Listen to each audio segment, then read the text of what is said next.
Oh, dito pre. Driver's license ng hanggang 10 taon. Pinapulaan ng Justice Undersecretary Emeline Aglipay Villar. Yung gusto magpa-send out, comment lang below down the press. Sa panawagan ng ilang mambabatas para sa removal ng nagurang requirement.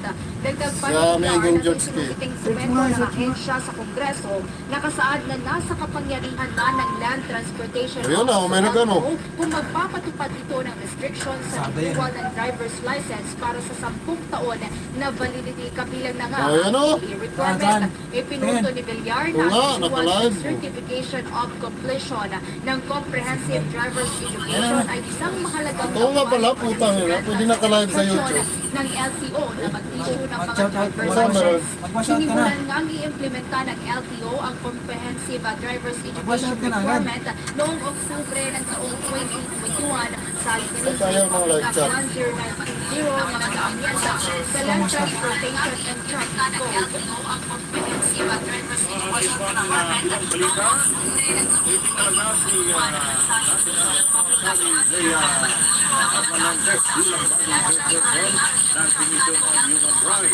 Ano ba to, Google?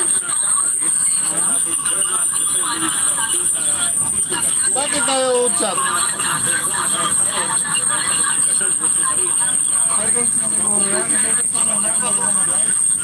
Ay, swipe mo pa kanan. Tono po. I-swipe mo pa kanan. Yung ayo. Hindi naka-on. Sa'yo. Sa loobuyan ng 5 taon. Kumunod siya sa mga On. solicitors sa Yun mo yung comment section, pre. related issues. Lumapit siya sa Wala, iwan muna natin yung comment pagkatapos section. ng naturang torno yan po sa Department of Justice Sitting. at naging state prosecutor bago naging senior state prosecutor mula noong taong General. 1991 hanggang 2003.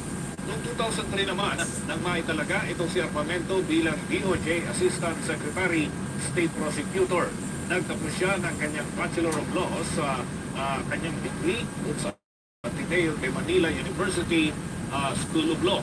Siya ay fellow ng John F. Kennedy School of Government ng Harvard University noong taong 2007.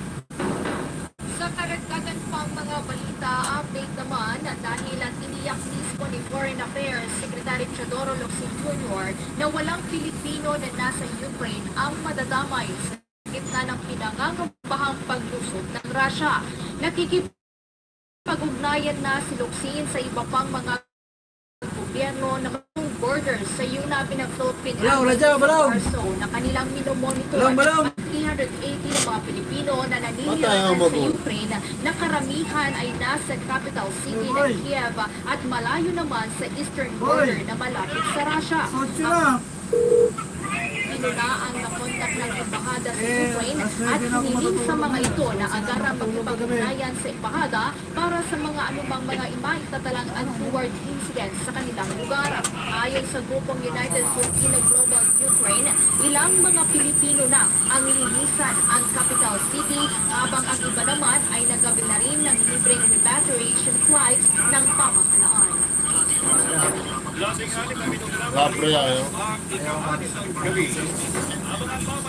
Naka-off yung live chat. This action is turned on for content please.